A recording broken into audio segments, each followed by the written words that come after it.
శ్రీరామ రామ రామేతి రమే రామే మనోరమే సహస్రనామ తత్తుల్యం రామనామ వరాననే.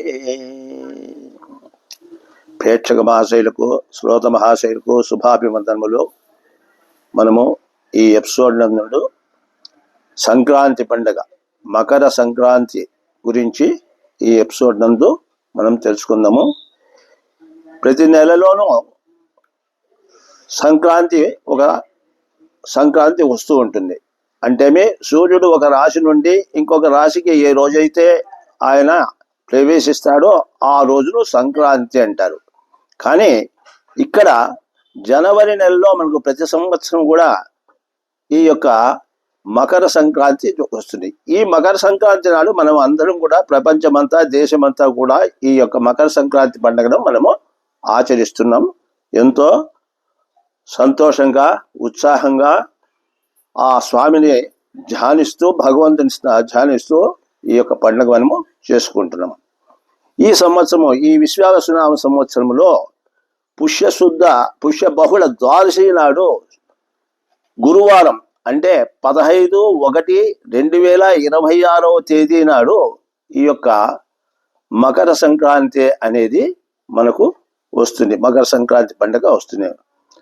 మకర సంక్రాంతి అంటే చెప్తాం, సూర్య భగవానుడు ఒక రాశి నుండి ఇంకో రాశికి ప్రవేశించే రోజు సంక్రాంతి అంటాము.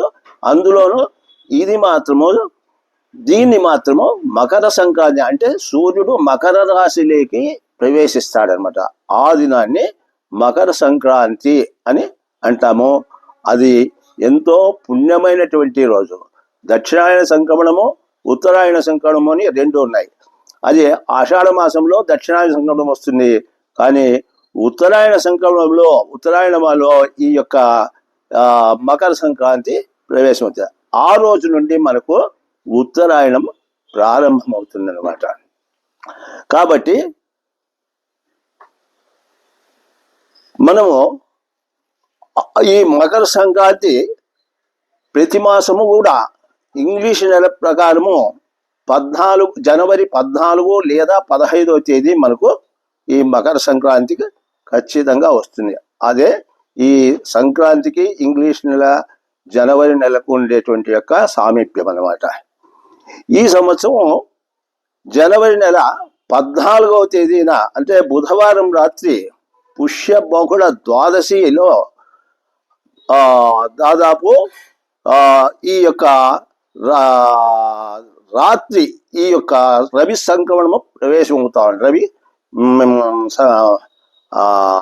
ఈ మకరంలోకి ప్రవేశిస్తున్నాడు, మకర రాశిలోకి. అందువల్ల ఇది రాత్రి ప్రవేశం అవుతోంది. కాబట్టి ఎప్పుడైతే రాత్రి ప్రవేశం అవుతుందో ఆ రోజు పండుగ మనం మరుసటి రోజే ఈ యొక్క పండుగను చేసుకోవాల్సి ఉంటుంది. అందువలన రాత్రి 9 గంటల చిల్లరకు ఈ యొక్క రవి మకర రాశికి ప్రవేశిస్తున్నాడు. దానివల్ల 15వ తేదీ నాడు గురువారం నాడు మనము ఈ యొక్క సంక్రాంతి పండుగను జరుపుకోవాల్సి ఉంటుంది. ఇది పుణ్యప్రదమైనటువంటి, ఇది మకర సంక్రమణ పుణ్యకాలము అని అంటారు. ఆ రోజు ఆ టైములో పితృదేవతలకు తిలతర్పణము ఆచరిస్తారు. ఆ రోజు రాత్రికి చేసేదానికి లేదు కాబట్టి మరుసటి రోజు ఈ పండుగ చేసిన నాడు పితృదేవులకు తిలతర్పణము వదలవలసి ఉంటుందన్నమాట.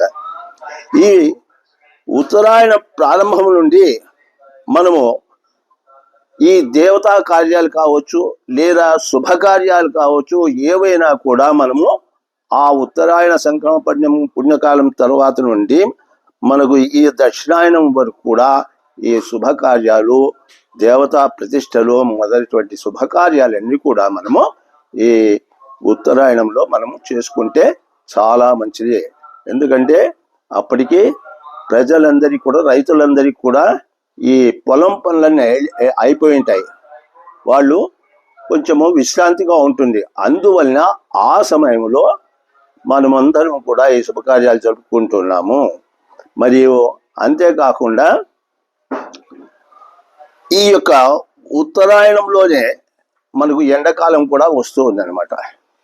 వేసవి కాలం కూడా ఉత్తరాయణంలోనే ఉంటుంది అనమాట. అందుకే మాఘ పాల్గొన వైశాఖ జ్యేష్ఠ మాస శుభప్రదాహ అన్నారు. మాఘము, పాల్గొనము, వైశాఖము, జ్యేష్ఠము, ఈ చైత్రమాసం, ఈ 5 నెలలు కూడా చాలా శుభమైనవి అని ఈ ఉత్తరాయణంలో వస్తాయి కాబట్టి ఈ 5 నెలలు దాన్ని శుభమైన కాలము అని మనకు ఈ శాస్త్రాల్లో తెలియజేశారు. కాబట్టి ఈ మకర సంక్రమణంను మనము ఈ నెల 15వ తేదీ జరుపుకుంటున్నాం. నెక్స్ట్ ఎపిసోడ్లో మనము ఈ సంక్రమణం గురించి విపులంగా ఇంకా ఎట్లా చేసుకోవాలా ఏమి అనేటువంటి విషయాన్ని గురించి మనము 2వ ఎపిసోడ్లో మనం తెలుసుకుందాం. ఓం శాంతి.